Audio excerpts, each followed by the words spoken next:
buenas tardes, estimados estudiantes de la materia de Prácticas Civiles 1, prácticamente el noveno semestre, de la carrera de Derecho, Universidad de Falcón, en convenio con el Instituto de Estudios de Investigación y Posgrado IEPSI. Primeramente, les doy la bienvenida. En este momento tengo en la conexión al alumno Jesús Vargas y acá, dentro de la universidad, encontramos a la compañera Sandra Moreno. Y bueno, se incorporarán más adelante otros estudiantes y si no, pues lo verán en sus respectivas cuentas en la plataforma dentro de prácticamente a partir de mañana ya estará la clase en la plataforma. Bien, la materia de prácticas civiles, antes de entrar ya con el primer tema, la primera unidad, pues prácticamente es el resultado de todo el cúmulo de conocimientos que se ha adquirido a través de las normas del derecho sustantivo, donde prácticamente ustedes tienen todos estos conocimientos desde el derecho civil 1, 2, 3, 4, en donde lo van a expresar ya desde el punto de vista práctico, documental e institucional, de acuerdo a el negocio, el contrato realizado. Esto quiere decir que aquí en las prácticas civiles ya prácticamente vamos a hacer lo que hacemos los abogados en ejercicio, que es primeramente la actividad documental en la cual cuando las personas llevan a cabo sus negocios, sus actos, celebración hasta de ciertos compromisos, pues en muchas de esas ocasiones acuden a nosotros los abogados para desde el punto de vista jurídico demostrar en el papel la realización de ese negocio y en algunos de ellos inscribir ese negocio, ese acto, ante las instituciones del Estado competentes para ello, como lo son las notarías públicas, el registro público, el registro mercantil, en el caso de los negocios. Y en el caso, la segunda parte, procedimental, pues es sencillamente todos los trabajos que uno hace cuando se va a instaurar un juicio, desde la demanda, la contestación, el escrito de pruebas, los informes, la sentencia que es hecha por el juez, pero los abogados aportamos toda esa información que muchas veces se necesita dentro del órgano jurisdiccional para que el juez, administrando justicia y ejerciendo la jurisdicción, dicte sentencia y posteriormente, bueno, si hay las revisiones de la sentencia a través de los recursos de apelación y de casación, ¿cómo es que se hacen estos escritos? Porque nuestra actividad como abogados es la redacción. Ya por lo menos la mayoría de los que están en este curso, pues sí, me conocen, saben mi nombre, cómo he venido a lo largo de gran parte de su carrera, sobre todo con las materias de derecho civil y derecho procesal, por qué tanto insisto en la realización de un ensayo, en la realización de la prueba. Por favor, letra legible, si se hace en computadora, letra con modelo Arial 12, los márgenes, pero profesora, ¿por qué yo saqué? Porque es que el margen también se corrige. ¿Por qué se corrige? Porque cuando se va a llevar un documento a esas instituciones, eso tiene que ser presentado de acuerdo a la legalidad. Ahí yo no puedo ya hacer el documento porque agarré una hoja y lo escribí. No, eso tiene que tener un formato, tiene que tener una sangría, tiene que tener un espacio en la letra, tiene que tener un contenido verdaderamente lógico a los fines de que el documento, cuando vaya a la revisión, sea aprobado y cuando sea otorgado, sea verdaderamente legal, porque ese va a ser un documento que para las personas que lo suscribieron es para que dure prácticamente todos los años de la vida de las personas. No es que dentro de tantos años, entonces, ay, se hizo este documento y venga desconocimiento, venga impugnación, porque muchas veces en la forma como nosotros redactamos los documentos, de esa manera los negocios pueden quedar bien hechos. Pero si se hace el documento donde se omitieron algunas normas legales importantes o donde no se especificaron bien el objeto, no se especificaron bien linderos, no se especificaron bien la forma del pago del precio, pues ahí más adelante es donde se van a presentar problemas y es donde muchas veces se acude a la vía jurisdiccional, sencillamente por no haber sido hecho ese documento con las normas establecidas tanto en la ley de registro y notarías como en el Código Civil, que es el otro instrumento en el cual vamos a utilizar. Bueno, ahí tenemos en la presentación nombre, bueno, ya prácticamente desde que ustedes comenzaron a ver el derecho civil y el derecho procesal, la teoría del proceso, pues me conocen, mi experiencia universitaria, teléfonos, los correos son solamente para dudas, consultas. Los correos no son para estar mandando trabajos. Los trabajos se envían en las plataformas y en las fechas en las cuales, como tienen en la página, en la lámina siguiente, a partir de esa fecha tienen la semana para presentar su actividad. Ya la próxima semana tienen que presentar la primera actividad, el primer documento, que es sencillamente la venta y el arrendamiento. Posteriormente, el 16, el contrato, lo que es la sociedad civil, el mandato y la constitución de hipoteca.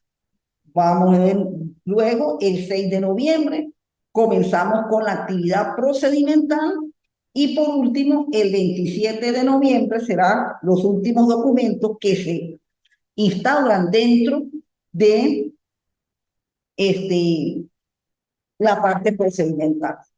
Acá voy a hacer una aclaratoria porque la universidad quiere igualmente, y es un deber, y debe ser parte del proceso de enseñanza-aprendizaje, de la visita institucional. Entiendo que muchos de los participantes, de los compañeros de acá del curso, pues tienen sus actividades de trabajo y esa cuestión. Bueno, estas oficinas son oficinas que trabajan de lunes a viernes, son oficinas de la administración pública, y naturalmente, pues uno las puede utilizar mayormente en horas de la mañana y hasta por mucho 2 y 3 de la tarde. Bueno, con la situación país que tenemos, pues muchas de estas oficinas, cuando hay luz, trabajan normal. Esta mañana, por lo menos estuve en una de ellas, en la notaría cuarta, y bueno, se veía bastante movimiento, trabajando normal, afortunadamente había luz. Se va a planificar una visita institucional, por lo menos la primera para antes del 16 de octubre, es decir, la semana antes del 16 de octubre, se va a planificar para por lo menos tener ese primer contacto con este tipo de institución. Porque muchos de los documentos que ustedes van a aprender en la materia son esos documentos que van a ir llevando a esos oficinas. Por lo menos la venta de los vehículos. La venta de los vehículos van para las notarias. El contrato de arrendamiento en inmuebles de uso comercial, eso van para las notarias, eso puede ir para las notarias. ¿Ves? Entonces, ya por lo menos sabemos este tipo de documentos, sí, para la notaria. El que no se lleva todavía, porque la ley, pues, desde el 2011, prácticamente le puso una exigencia previa para ir a la notaría, el del inmueble para uso de vivienda, porque antes de llevarlo a la notaría tiene que ser aprobado por SUNAVI, pero eso es un procedimiento que se demora desde Caracas y prácticamente se ha optado por hacer contratos privados. Pero el de uso comercial y el de la venta de vehículos, sí esos documentos van para la notaría. Por lo menos la venta de vehículos es obligatorio que vaya para la notaría. Porque ahora con esta disposición que hubo de la eliminación prácticamente de los directos, todo trámite que se haga de vehículos tiene que seguir primero la etapa notarial, que es el traspaso, y luego la inscripción ante el Instituto de Tránsito a los efectos de tener la titularidad de ese vehículo. Entonces, esas dos visitas se van a tener tanto la de la parte documental, que son registro y notaría, en esta vez va a ser en una notaría, los registros este, tienen un poco de más formalidad, y la de los tribunales, que será la semana previa a la última semana de la presentación de la evaluación de ustedes. Claro, debería ser una actividad obligatoria, pero vamos a ver hasta dónde la podemos realizar. Muchos de ustedes sé que trabajan, sé que, es más, algunos ni viven aquí en San Cristóbal, ellos se encuentran fuera del estado Táchira, pero bueno, para los que están aquí en San Cristóbal y de verdad se quiera complementar o por lo menos hacer un esfuerzo, pues hagamos la visita institucional. Mire, eso va a ser una experiencia muy agradable a los fines de que el conocimiento quede bien encaminado y se vaya aprendiendo cómo es que se desenvuelven todas esas cosas. Previamente, pues esta actividad puede más adelante ya hacerse también vía plataforma, por lo menos a nivel del registro mercantil y del registro público, ya se lleva, perdón, registro principal ya se lleva por vía plataforma. Todavía el registro público inmobiliario y las notarías están en proceso, pero así se lleve a cabo la actividad por plataforma, igualmente el documento tiene que hacerse de acuerdo con lo que establece la ley y a la final, pues el abogado tiene que llevar, una vez que se ha aprobado el documento, los anexos, el respectivo pago, porque esta es una actividad donde todo trámite documental se paga una tasa y esa tasa pues es determinada por la ley de registros, por la propia ley de registro y notaría establece el monto en petros, cuánto es lo que se cobra. Bien. Entonces, ahí tenemos precisamente cómo es que se trabaja con este mecanismo.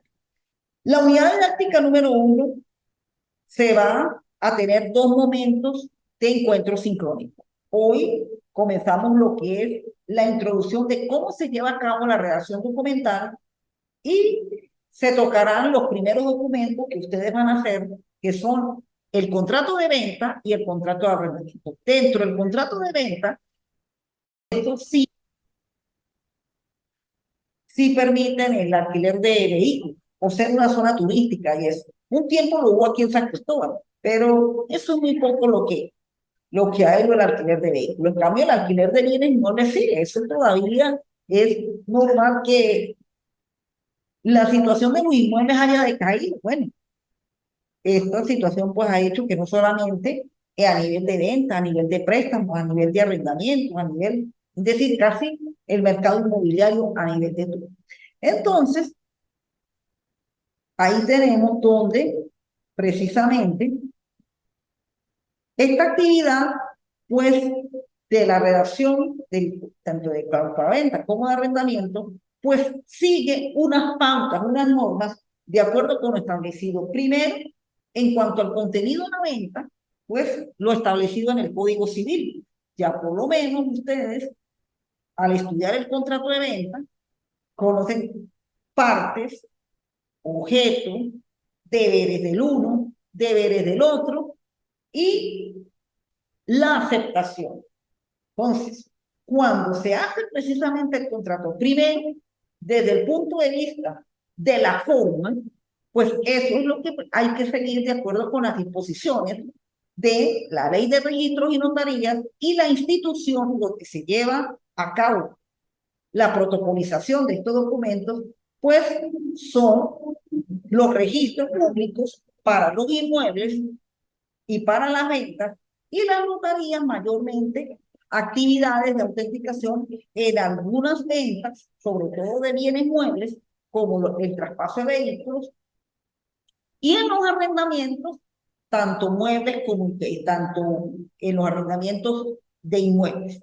Ahora bien, en los actuales momentos, mayormente los arrendamientos que se están inscribiendo en las notarías, pues son los de los inmuebles de uso comercial, ya que el uso comercial, pues no tiene la particularidad del uso residencial, que es el procedimiento administrativo ante SUNAVI, que es la parte de la superintendencia de arrendamientos de vivienda. No alcanzó a que se produjera el arrendamiento de uso comercial a través de SUNAVI. Sí, se preparó un proyecto de ley, pero ese proyecto de ley nunca fue aprobado por la Asamblea Nacional, sino lo que existe es un decreto ley del año 2014, donde se regula toda la materia inmobiliaria del uso comercial. Entonces, el arrendamiento tiene la parte residencial, la ley de arrendamiento para viviendas de uso residencial y el decreto ley para arrendamientos de uso comercial. Bien, conociendo las normas del derecho sustantivo, tanto para la venta como para el arrendamiento, ¿qué es lo que hacemos nosotros los abogados cuando vamos a redactar un documento? Comencemos por la redacción en general. Como ahí tienen ustedes en su material de apoyo, el abogado, pues, realizamos estas dos actividades, la redacción documental y la actividad procesal. Eso es nuestro trabajo. Dentro de la redacción documental, pues, se transcribe precisamente aplicando las normas del derecho sustantivo, la ley, registros y notarías, código civil, código comercial, de acuerdo al tipo de negocio que se va a indicar en ese documento. Y en cuanto a la actividad de resolución de conflicto, bueno, la propia ley adjetiva, por ejemplo, el Código de Procedimiento Civil nos indica en la demanda cómo es que se va a llevar a cabo la realización del documento. Lo que hay que tener muy presente es que cuando uno redacta el documento tiene una formalidad. Estos documentos son tan estrictos que por eso solamente el presentar una curvatura en los márgenes, ya eso implica la no aceptación del documento y volver de nuevo a hacerlo. Entonces, tenemos que irnos acostumbrando a que los documentos tienen una formalidad legal. Si esa formalidad legal no la cumplimos, vamos a tener inconvenientes en esa institución. Y lo más delicado es que para la revisión de estos documentos se paga una planilla, que es la famosa planilla del PV. Y esa planilla tiene su lapso para la tramitación del documento. Generalmente son 30 días. Si en esos 30 días no hay el resultado del documento, pues el riesgo es la pérdida de ese dinero. Y en muchas ocasiones eso causa inconvenientes para nosotros los abogados.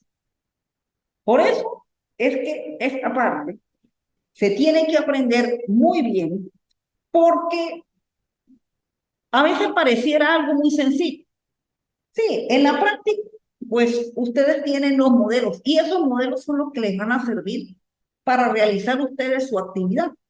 Pero el procedimiento, que es la inscripción del documento, el pago de la planilla, el acto de la revisión y luego el resultado, pues ahí es donde precisamente hay que tener el sumo cuidado, que si bien en la revisión, y en la revisión hay que hacerle la observación, bueno, tratar de que esa observación se haga en el menor tiempo posible, porque si pasa el tiempo y no ha tenido el resultado de la aprobación del documento y se ha pagado ese derecho en la planilla PUB, se pierde el dinero y ahorita esos aranceles están calculados es a la tasa del metro. Ahí ustedes tienen el material, las normas que se utilizan, las leyes, cómo es que se aplica todo ello. Y ahora sí, nos vamos a la parte de la redacción.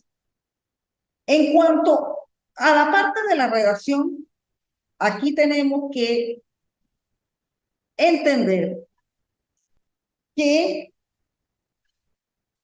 esa redacción va a seguir un patrón legal. Y ese patrón legal generalmente nos lo va a dar es la ley de registros y notarías en cuanto a la forma como se redacta el documento. 10 minutos, pero no, si me voy a demorar un poquito más, papá, tiene que extender el plazo. Ajá. A la ley de registro de notaría. Acá en la lámina. Ahorita que se corte, vuelve y empieza, porque no hay problema.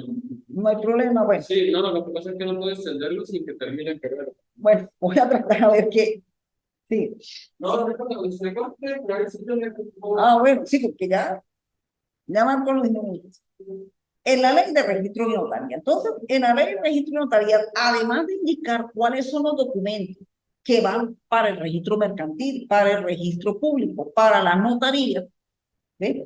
Esos documentos van a tener una manera de forma de hacer.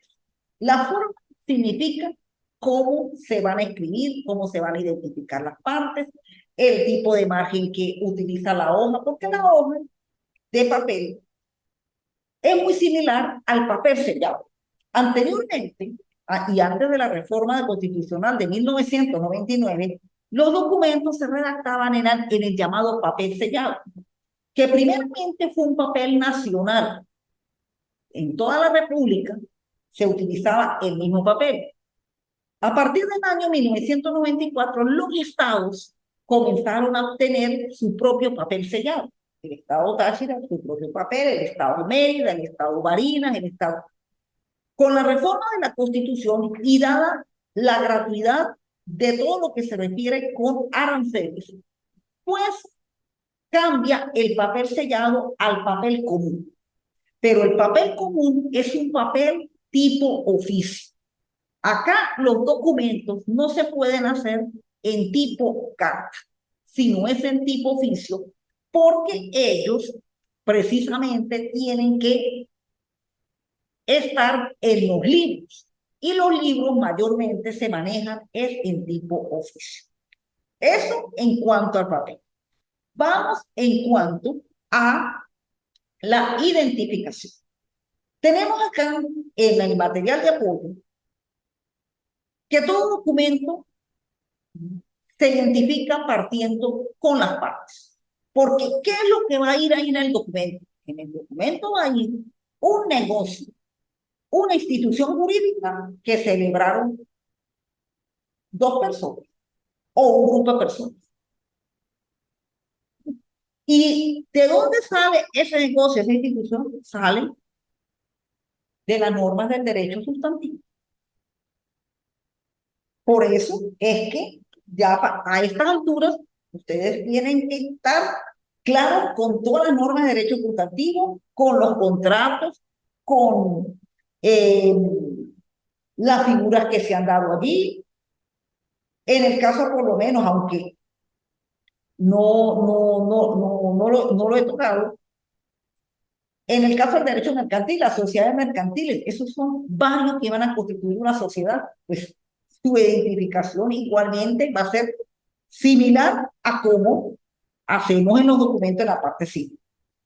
Nombre y apellido establecidos en el artículo 93 de la Ley Orgánica de Registro Civil, en concordancia con el 235 y 239 del Código Civil.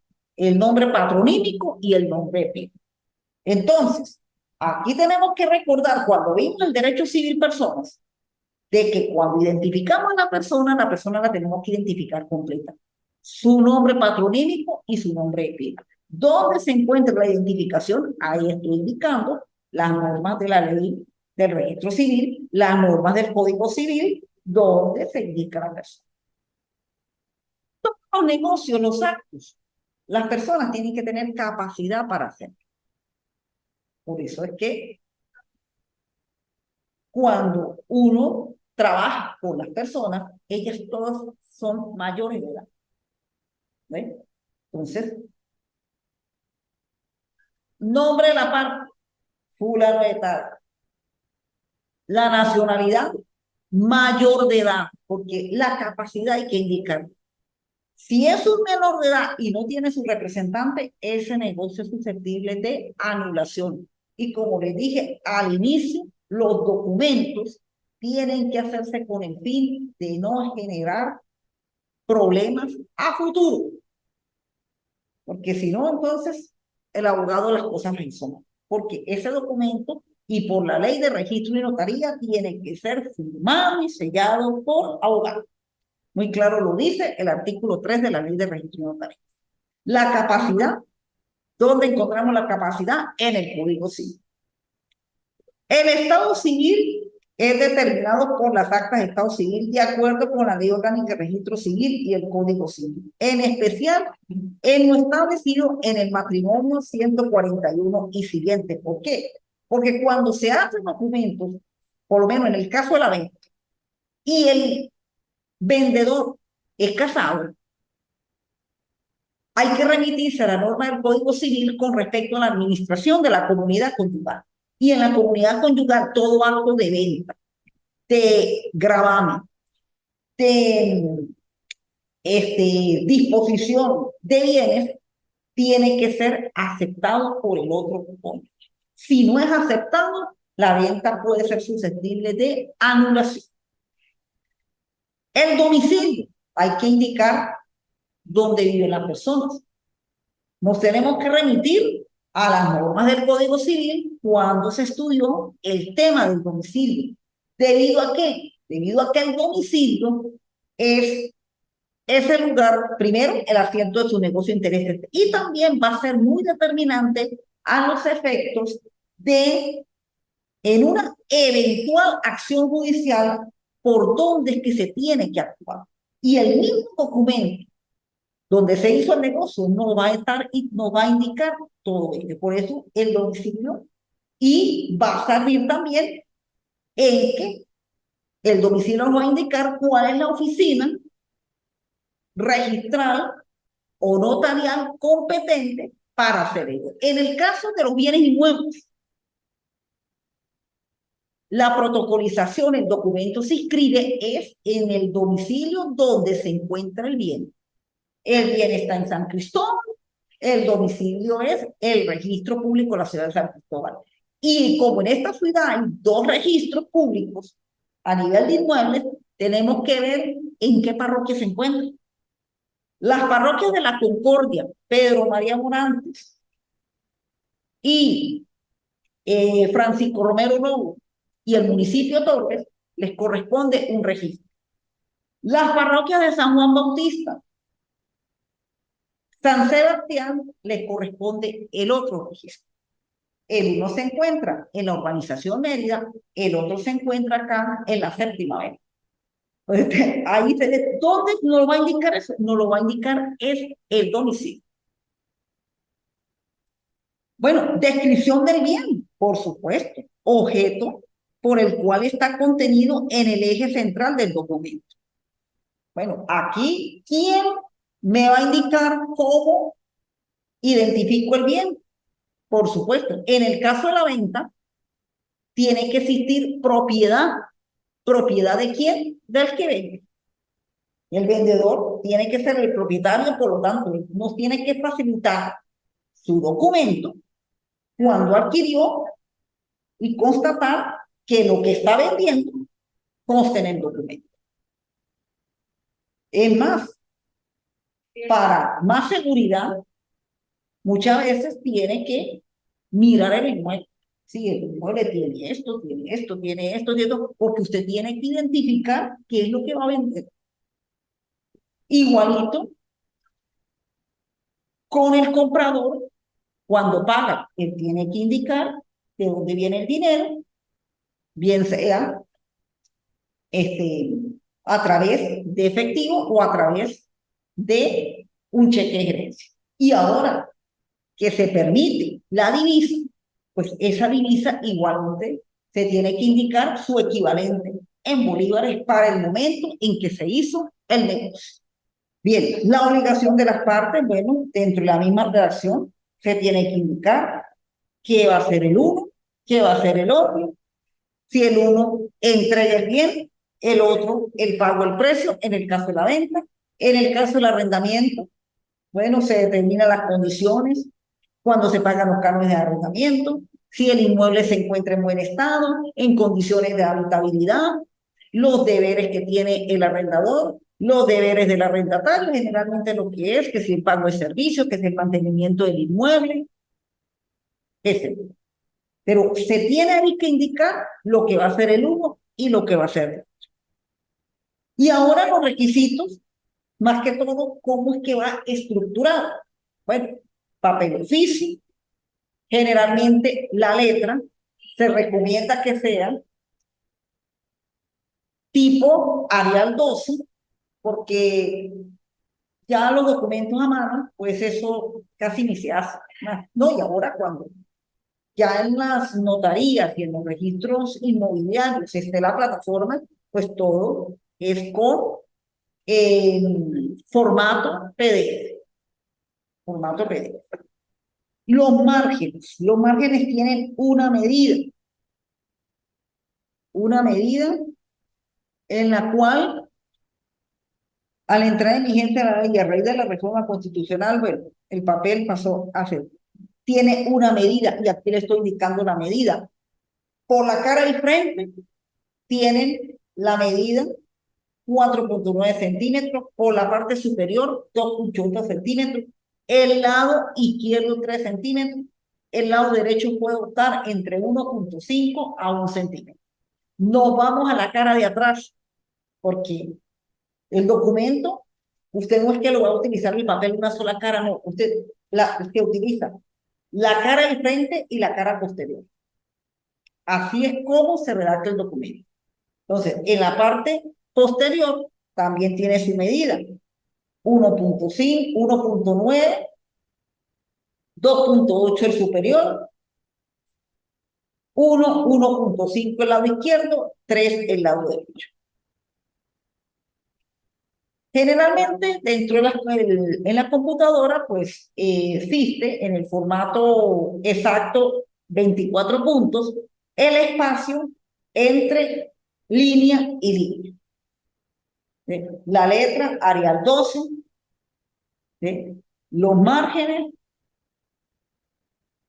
y la longitud de la línea, es el espacio, el de 24 puntos. Eso es lo que se utiliza para que el documento en esa parte pase, por lo menos lo que es la forma. Y el fondo, bueno, todo lo que tiene que ver con el nombre, la capacidad, el domicilio, los deberes, las condiciones. Lo que... Bueno, y ahora sí, ¿qué es lo que se va a hacer en la primera actividad? Bueno, la primera actividad pues consiste en lo que es la compra-venta y el arrendamiento. En la compra-venta, bueno, ya por lo menos presumo que ustedes están muy claros en lo que es la compra-venta, la normativa legal, los deberes del vendedor, los deberes del comprador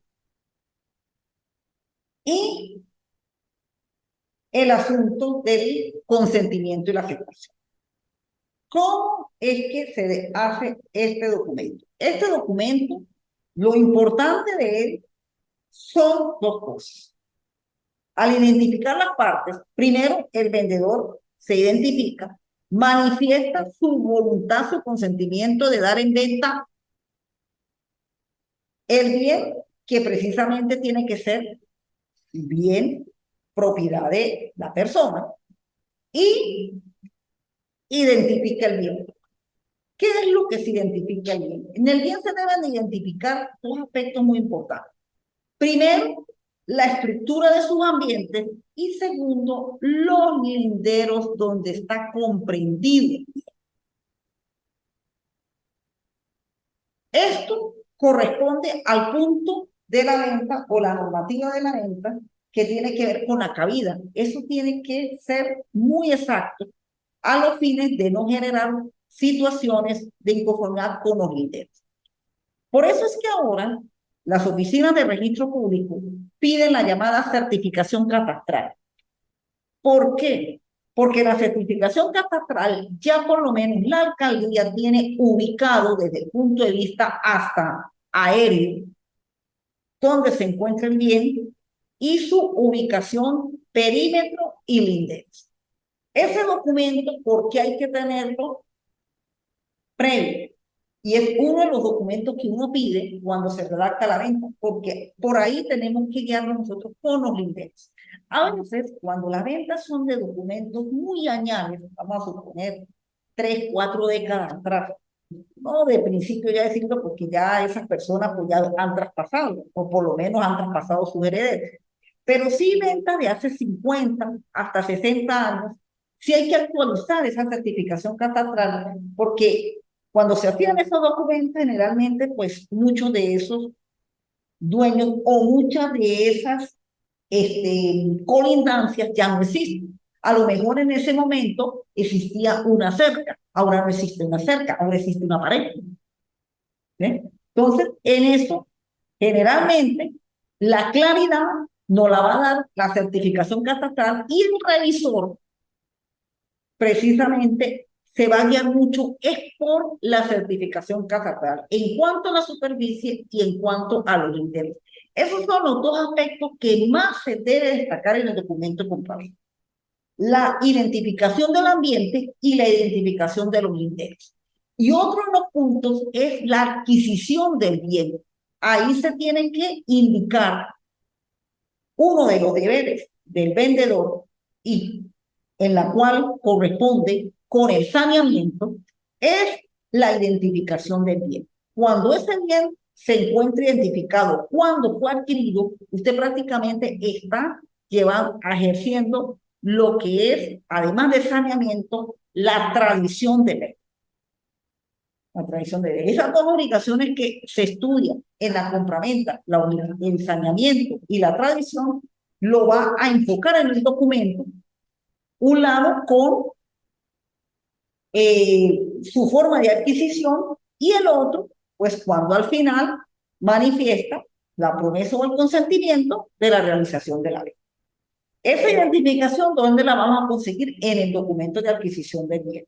Y ese documento, pues no puede tener notas marginales de gravamen de hipoteca o de alguna medida de protección de la Generalidad. Por eso, mi recomendación es que cuando se haga un documento de compraventa, si la persona puede y debe hacerlo, echarle una revisada en el registro, en el libro de consta esa propiedad, de que esa propiedad está limpia, de que esa propiedad no tiene ningún desgravamen, porque un desgravamen que hay ahí paraliza toda actuación sobre ese documento. Bien, ahí también se indica cómo se hace en cuanto al deber del vendedor. Vamos al deber del comprador. Generalmente el comprador lo que se hace en el documento es el pago del precio. Sí, el vendedor vende tal, la casa comprende tanto, está ubicado en el lindero, la adquirí en el año tal. Vamos con el comprador. El comprador paga el precio porque es el deber principal del comprador, el pago del precio, y con el pago del precio indicar el instrumento cambiario, que generalmente es un cheque de gerencia, de qué banco proviene, de qué cuenta proviene, y ese es el plan. Ahora, con esto de la divisa que se está utilizando, pues hay que colocar la divisa y colocar el monto en bolívares. Usted no puede colocar la pura divisa, claro. De hecho, ilegalmente la persona está recibiendo en divisa. Pero, y más aún, si son esas tales transferencias eso tiene que constatar ya la transferencia para que pueda verdaderamente el documento pasar. Si no, ahí se pueda presentar una desventaja, sobre todo para el vendedor.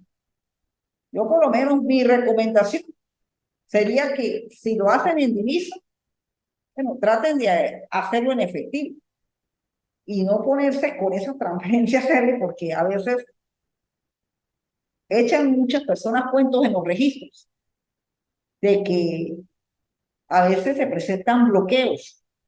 Como esa cuenta, la cuenta está fuera del país, la cuenta no está en Venezuela, está sino es, en este caso, en Estados Unidos. Entonces, ahí se puedan presentar hasta dificultades.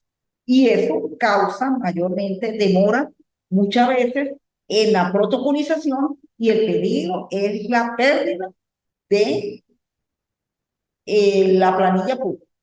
Porque esa planilla, si pasan tantos días, ya una vez revisado el documento y tal, y no se firma en los 60 días, esos derechos todos se pierden. Bueno, dada la explicación de cómo es lo que debe contener, bueno, ahí vamos entonces, el modelito del documento. Aunque el modelito del documento, pues lo tengo sobre modelo, cuando ustedes me vayan a entregar el modelo, pues tienen que seguir las normas que le dije en cuanto al margen, en cuanto a la sangría, en cuanto al papel.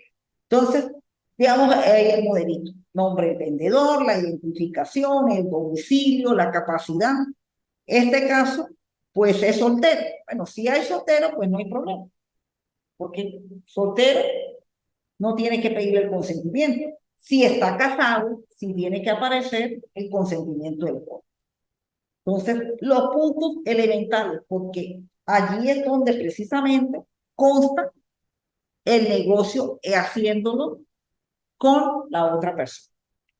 ¿Qué nombre? Bueno, identifíquense ustedes. Usted que hizo un negocio con un hermano, con un primo, con un tío, etc.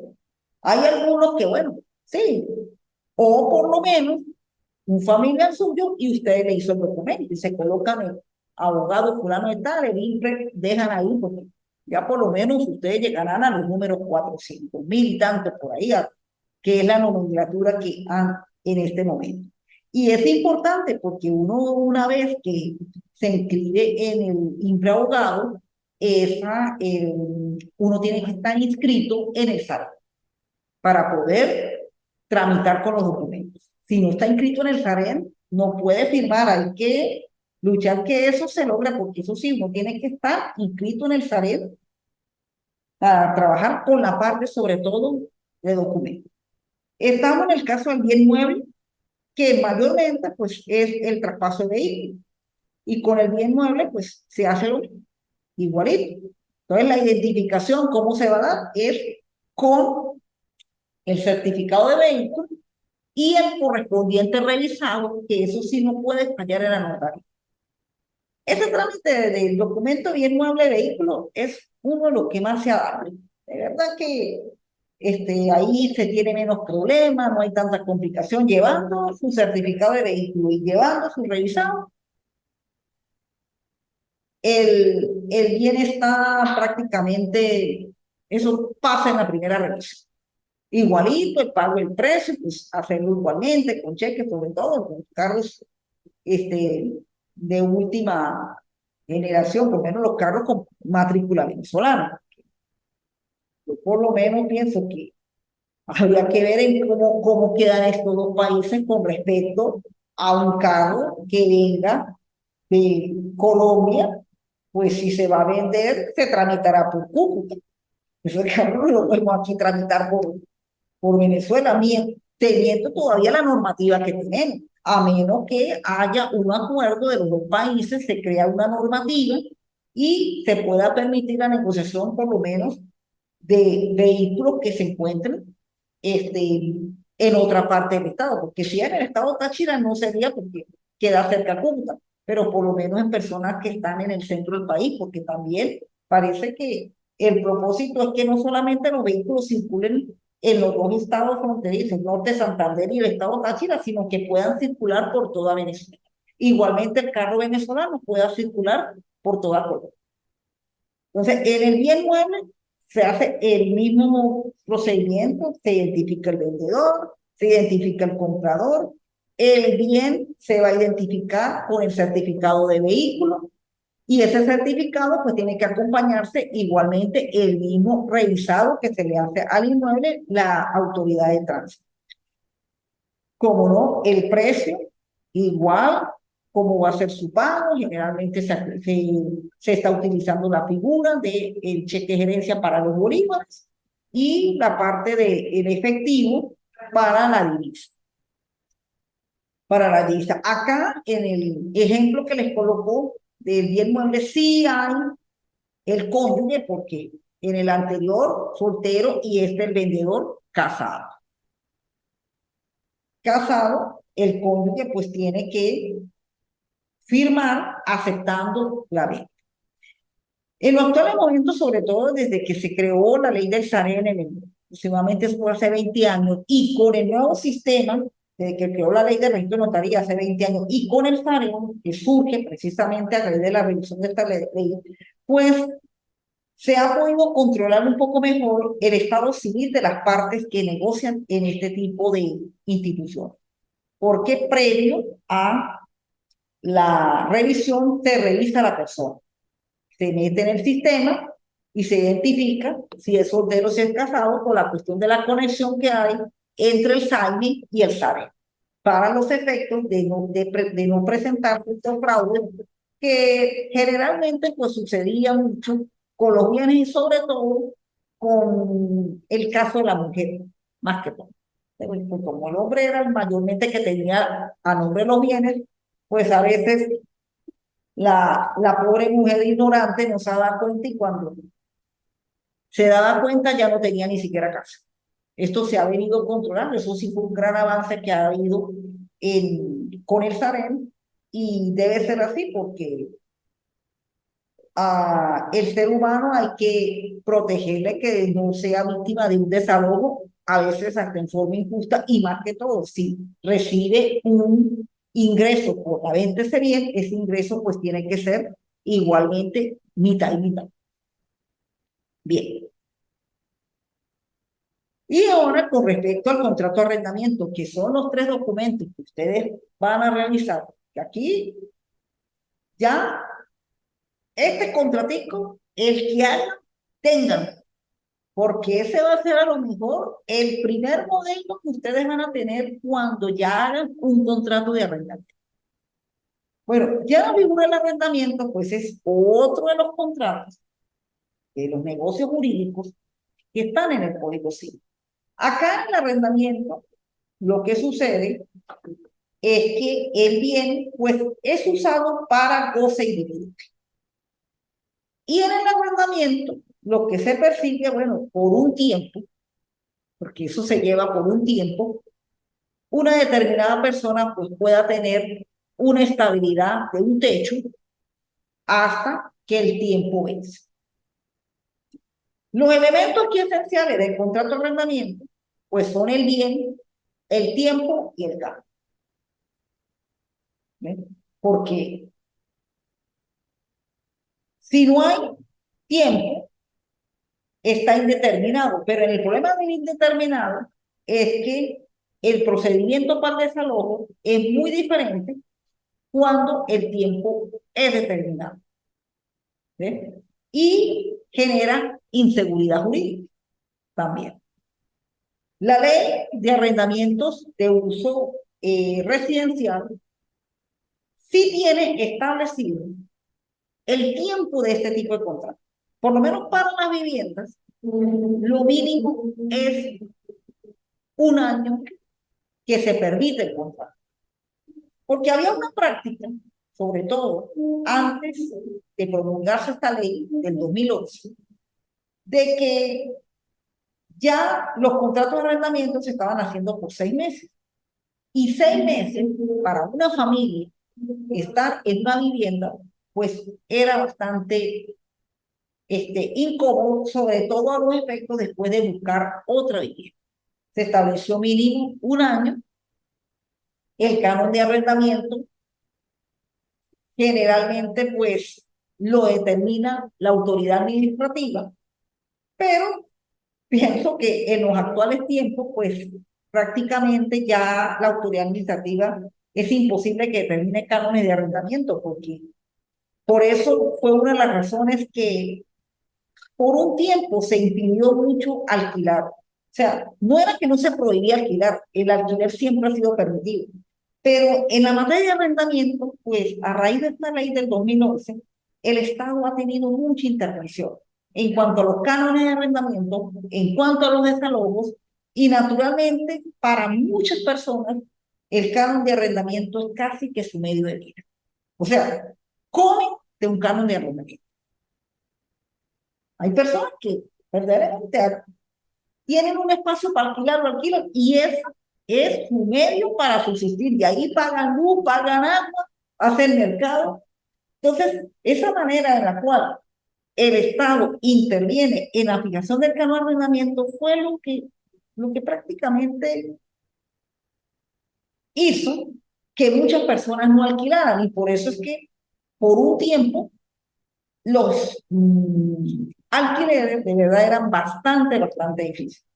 Ahorita con la situación país, pues prácticamente esa norma desapareció, está vigente, pero una norma que no se aplica y la autoridad inquilinaria ha permitido que la gente pues maneje el canon de arrendamiento a como se encuentra en el mercado y en divisa, porque ya el alquiler no se consigue en Bolívar no hay alquiler en bolívares. El alquiler, por lo menos aquí en la frontera, o está en dólares o está en pesos. Y en el resto del país está en dólares. Eso sí fue un mercado que prácticamente se convirtió en una dolarización, el contrato de arrendamiento. Al igual el inmueble de uso comercial. Aunque tiene que colocarlo con su equivalente en bolívares, pero eso mayormente se aplica en dólares. Todo eso es en dólares. Bien, el Código Civil está la normativa, los deberes del arrendador y del arrendatario. Además del Código Civil, tenemos la ley de arrendamiento de viviendas de uso residencial, de inmuebles de uso residencial. Tenemos el decreto ley de arrendamiento de inmuebles de uso comercial y algunas normativas que por lo menos a nivel de cánones salen, pero mayormente el mercado es el que ha manejado los cánones de arrendamiento. En la vivienda se utiliza la vía a través de Tsunami, que es la primera instancia para la resolución de conflictos en el caso de los arrendamientos de vivienda, y a nivel del uso comercial, pues sí se maneja directamente por la jurisdicción ordinaria. Bueno, acá, al igual que en la venta, son dos personas que intervienen, arrendador y arrendatario. La identificación es igual en la una y en la otra. Pero acá las dos personas actúan de una sola vez. No es una que le indica a la otra, mire, te vendo esto. No, acá sí, arrendador y arrendatario hablan prácticamente en el mismo momento y establecen las condiciones.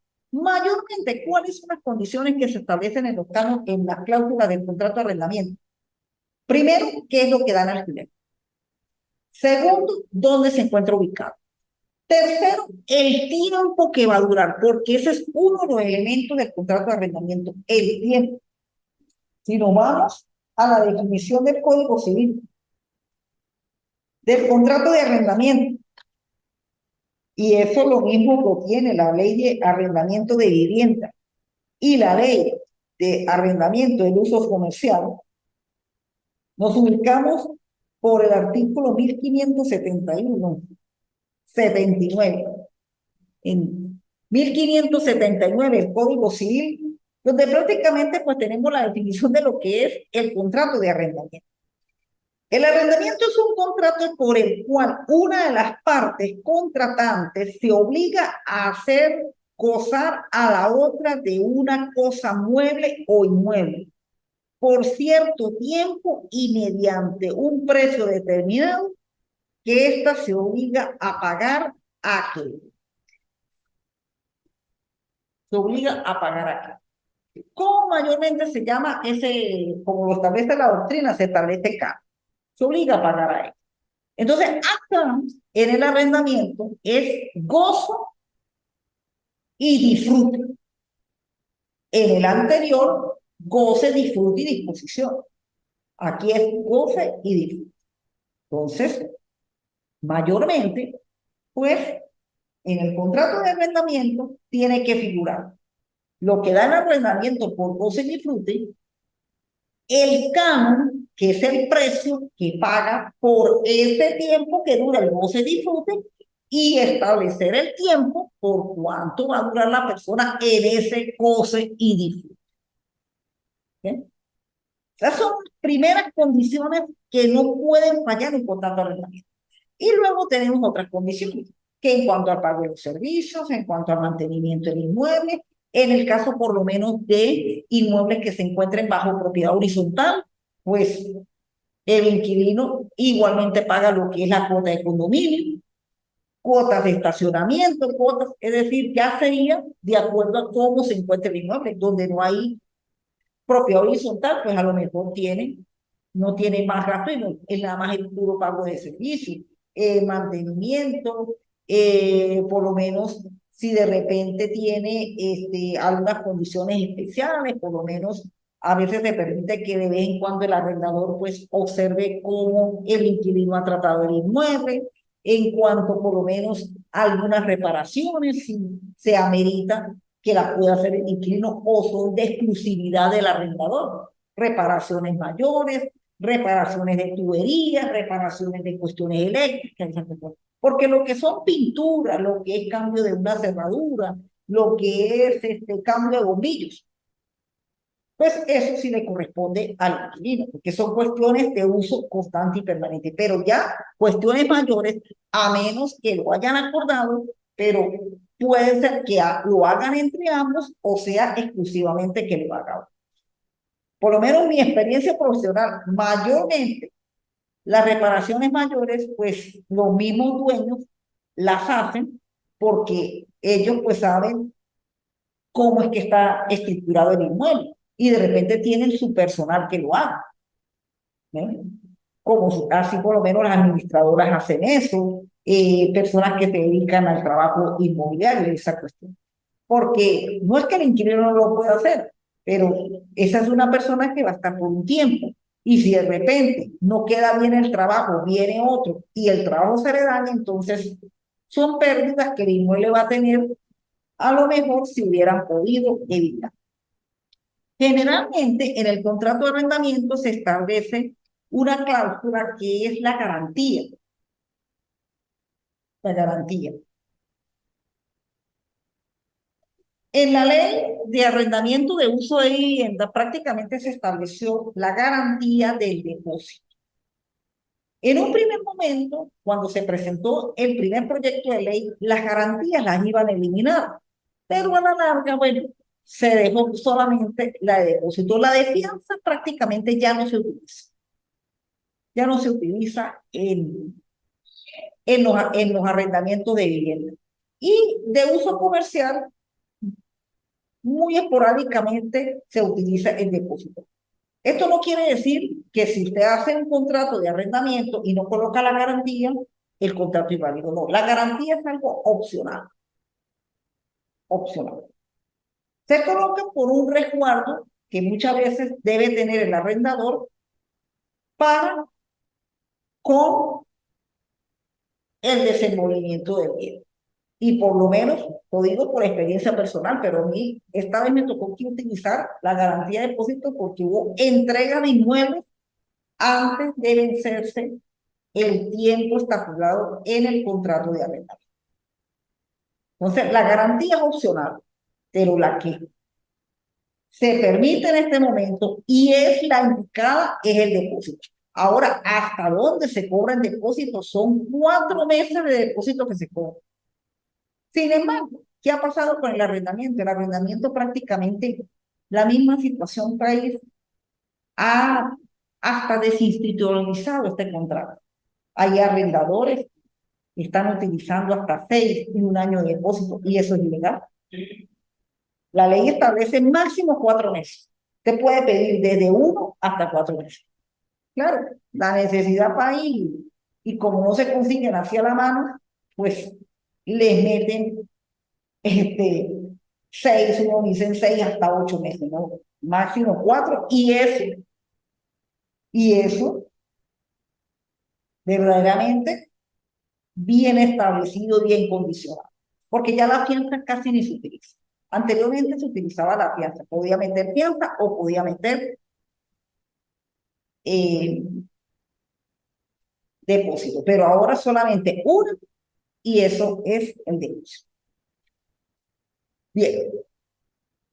¿Alguna pregunta con respecto a estos dos documentos, con respecto a lo que es la actividad?